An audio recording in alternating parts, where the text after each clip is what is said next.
నమస్కారం, welcome to జనం కోసం జర్నలిజం న్యూస్. గ్రామ పంచాయతీ భవనంకి శంకుస్థాపన చేసిన ఎమ్మెల్యే శ్రీ రేవూరి ప్రకాష్ రెడ్డి గారు ప్రజాపాలన ప్రజా విజయోత్సవాల్లో భాగంగా మంగళవారం పరకాల మండల కేంద్రంలోని లక్ష్మీపురం గ్రామంలో 20 లక్షల రూపాయలతో ఈజీఎస్ నిధులతో మంజూరైన గ్రామ పంచాయతీ భవనానికి పరకాల శాసనసభ్యులు శ్రీ రేవూరి ప్రకాష్ రెడ్డి గారు శంకుస్థాపన చేశారు. ప్రజలకి భారత రాజ్యాంగ దినోత్సవ శుభాకాంక్షలు తెలిపారు. మన రాజ్యాంగాన్ని బైబిల్, ఖురాన్, భగవద్గీతతో గుర్తించడం జరుగుతుందన్నారు. అనంతరం గ్రామంలోని పారిశుద్ధ్య కార్మికులకి ఘనంగా సన్మానించారు. ఈ సందర్భంగా ఎమ్మెల్యే గారు మాట్లాడుతూ వివక్షత లేకుండా ప్రతి గ్రామానికి అవసరాన్ని బట్టి న్యాయం చేయడం జరుగుతుందన్నారు. ప్రాధాన్యత క్రమంలో 6 గ్యారంటీ హామీలను అమలు చేయడం జరుగుతుందన్నారు. త్వరలో గ్రామ సభలు నిర్వహించి అర్హత ఉన్న ప్రతి కుటుంబానికి ఇందిరమ్మ ఇండ్లు మంజూరయ్యేలా కృషి చేస్తారని తెలిపారు. కాంగ్రెస్ ప్రజాప్రభుత్వం ప్రజా సమస్యల పరిష్కారానికి చిత్తశుద్ధితో పనిచేస్తుందని తెలిపారు. ఎన్ఆర్ఈజీఎస్లో భాగంగా మండలానికి 1,90,00,000 మంజూరు చేయడం జరిగిందన్నారు. గత ప్రభుత్వం డబుల్ బెడ్రూమ్ ఇండ్లు ఇస్తామని ఎన్నికల ముందు హడావిడి చేసి ప్రజల్ని మోసం చేసిందన్నారు. టీఆర్ఎస్ నాయకులు చేస్తున్న అబద్ధపు తప్పుడు ప్రచారాల్ని తిప్పికొట్టాలని కాంగ్రెస్ నాయకులకి పిలుపునిచ్చారు.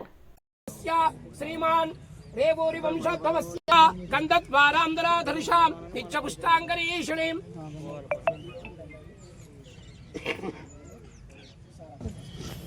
శ్రీగంధం మరిద్రాచుండం పరిమళ ద్రవ్యాన్ని నిక్షుభ్య ఏవం తరంగత్వేన వాస్తుపురుష పరబ్రహ్మణే నమః సర్వవిధ షోడశోపచార పురుషక్రమే తలసత్పునః పితరంచ ప్రయన్సువాః త్రిగుం శ్రద్ధామ విరాజతి వాక్పదంగాయ శిశ్రయే ప్రత్యస్య మహ్యద్యుభిః అస్య ప్రాణపురుష దేవతార్పితమస్తు అయం ముహూర్తః సమూహూర్తోస్తు.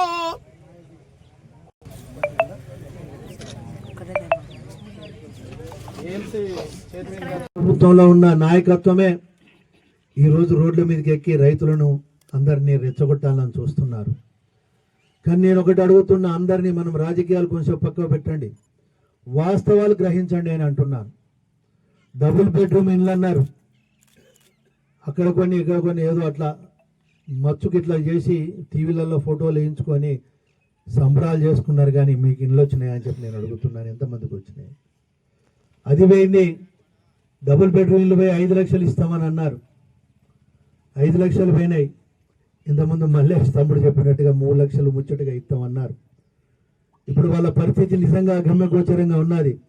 కానీ మనం మానవత్వంతో ఆలోచిస్తున్నాం, మనం రాజకీయాలు చేయదలుచుకోలేదు. కనుక వాళ్ళకి ఎవరికైతే ఇల్లు కట్టుకొని కొంత లేచినాయో వాళ్ళ వివరాలు కూడా సేకరించడం జరిగింది.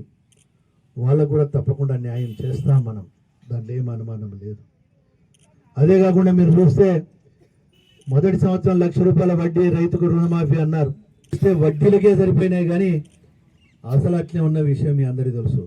కానీ ఈ ప్రభుత్వం ఇవాళ పూర్తి స్థాయిలో రుణము విముక్తిని చేయాలి అని చెప్పి ఇప్పటికీ 18,000 కోట్లు ఇవ్వడం జరిగింది. 4వ విడత కొన్ని లోటుపాట్లు ఉంటే సమాధి చేయడం జరుగుతుంది. ఏనాలు నువ్వు ఇంటే దానికి ఏం రోగమైంది అన్నట్టున్నది పరిస్థితి. వాడు 5 సంవత్సరాలు ఇవ్వకుండా కూడా వడ్డీలో కూడా సరిపోకుండా ఇస్తే ఇప్పటికీ 50 నుండి 60% వరకు ఇచ్చినాం మనం. అంటే ప్రతి గ్రామంలో సగము అటు ఇటుగా మనం ఇచ్చినాం. ఇంకా మిగిలిన సగం వాళ్ళల్లో కూడా 2 లక్షల లోపల ఉన్న వాళ్ళందరికీ కూడా మీకు ఏదైతే సమాచార లోపం ఉందో ఆ సమాచారాన్ని మీరు అందిస్తే వాటిని కూడా తొందరలో ఇవ్వబోతున్నాం. అంటే 2 లక్షల లోపు